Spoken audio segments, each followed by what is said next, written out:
Hey guys, here is the Neo80 TKL custom keyboard from QwertyKeys, another model added to their Neo series. In this video, I'll be reviewing it as well as providing sound tests as usual. No build tutorial this time like my other Neo keyboard videos because it's redundant and they have an official page for that and it's very easy to follow. So let's jump in. This keyboard starts at $110 for the plateless config and starts at $130 with a plate, as it does vary depending on your component materials and colors. In the bag, you get your keyboard, a case foam, PE foam, and PCB foam, your choice of plates unless you bought plateless, your PCB of choice, you got rubber feet that come in two colors, white and black, some screws and hardware, an LED diffuser, gasket jackets and dumbbells for your gasket mount, O-ring for your O-ring mount, brass pillars and washers for your sandwich mount, and clip-in stabilizers, which would be mandatory for your O-ring mount, but you can use your own screw-in stabilizers if you go with the gasket or sandwich mount. Let's start on the surface by talking about the aesthetics and design choices and then work our way down into the internal and assembly functions. At a quick glance, the Neo80 has the top case rounded out on the chamfer edges on a softer appearance. In comparison to something like the Mr. Suit, personally I prefer the sharper aggressive look such as on the Mr. Suit. Another feature I noticed right away was how thin the side bezels are. This aesthetic feature isn't something that I have a huge preference on because it's only a few millimeters more compact than what I'm used to on my main boards, so I'm neutral to it and it wouldn't affect my decision if I were to purchase this board. But it might be something that others like yourself may care more about. The Neo80 also went with an F12 layout instead of F13 to make it more practical for everyday use. I can agree with this as I think F13 is quite unnecessary for most people. I have the F13 key myself on some of my TKL boards and it's honestly not a deal breaker for me by any means. In fact, I would say that having F13 on one of my main boards for a couple years, I have found myself not really even using it much at all.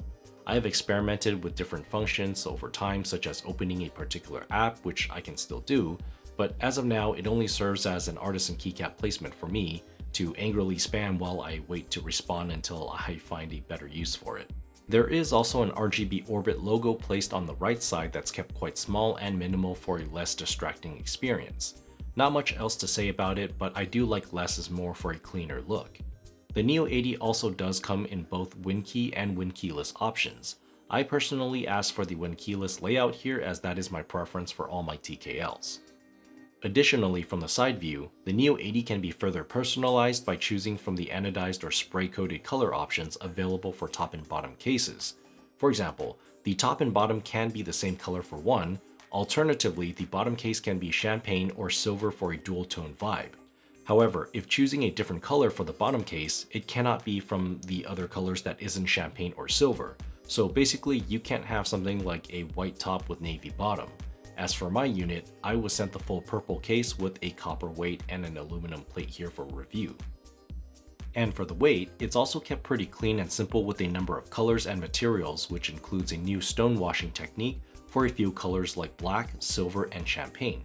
I know some keyboard designs have their branded logos or some sort of graphics on the bottom.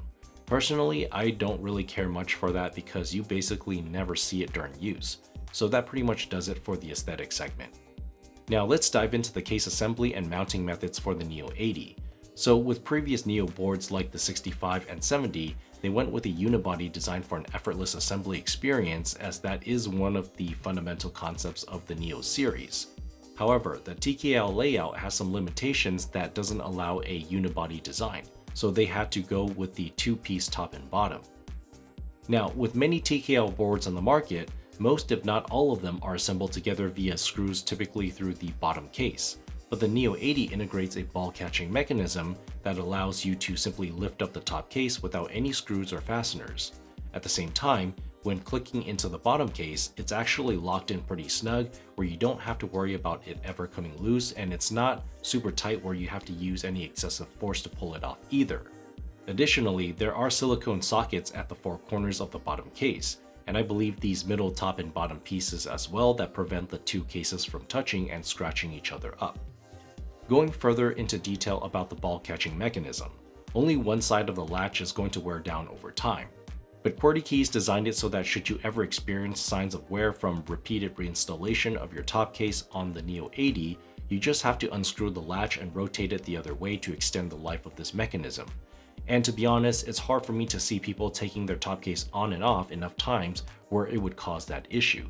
For the most part, I'm confident that once you build your keyboard, you're probably going to leave it alone for a very long time before you open it back up to do any sort of maintenance like swapping out your switches or just cleaning in general. As for the PCB, it is installed via magnetic connectors just like the Neo70, which I had previously reviewed, making it very easy to assemble without any delicate and fragile ribbon or JST cables. And just like the previous models, you do have 3 different PCB options, which would be the tri-mode hot swap, a wired hot swap, and a soldered version. And like many of the custom keyboards out there, the PCBs are QMK and VIA compatible. Then there are several different mounting styles you can choose from. The Neo80 has a regular plateless mount, a gasket mount, an O-ring mount, as well as what they call an upgraded sandwich mount. The upgraded sandwich mount allows the plate to sit elevated on brass pillars installed around the bottom case edges, which creates another channel for sound transmission. You can also combine different mounting styles to achieve the desired sound and feel you want in your build. Now, if you have experience in the custom keyboard hobby, you'll also notice that it's not common that people combine different mounting methods into the same build simultaneously, but at the same time, that's also because I think most keyboard designs don't let you do that all at once. So most people would just pick one mounting method and call it a day. Anyways, here's a sound test.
A few things to know about the Neo80 sound test. Now keep in mind that I only have the aluminum plate. I didn't ask for the other one, so I don't have a comparison between the different plates.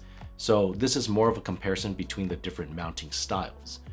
The only difference I heard between the different mounting styles is when using the gasket dumbbell mount, the spacebar sounded shallower, while all the other mounting styles had a deeper spacebar sound. The alphas all sounded the same to me no matter what mount you used. The only foam I used was the case foam at the bottom, and I noticed this didn't affect the sound profile whatsoever to my ears.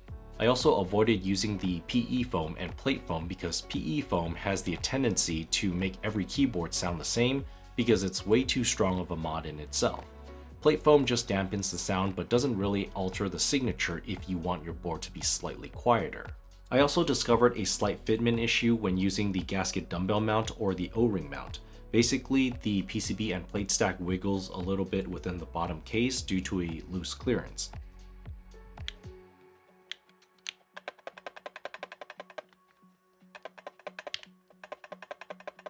Now, QwertyKeys is aware of this issue and they have implemented a fix for it in the final production. Now, even if they didn't, or you happen to get a unit like mine, there's a very quick fix for this. If you're using the O-ring mount, then you would just throw on the jackets on the sides and that would fix it. Or if you wanted to do the dumbbell mount or the gasket dumbbell mount, you would combine it with the jacket mount as well. So you would have some of the dumbbell mounts in certain places and then the jackets in certain places on the edges, and that would, in combination, fix that issue. Aside from that, when it comes to build quality for everything else and mechanisms used to assemble, I actually feel like the Neo80 improved from the Neo70 slightly, if not the same. And the Neo70 improved a lot from the Neo65 by moving from ribbon cables to magnetic connections. Different layouts and form factors, yes, but assembly mechanism seems like it got better and better within the same series.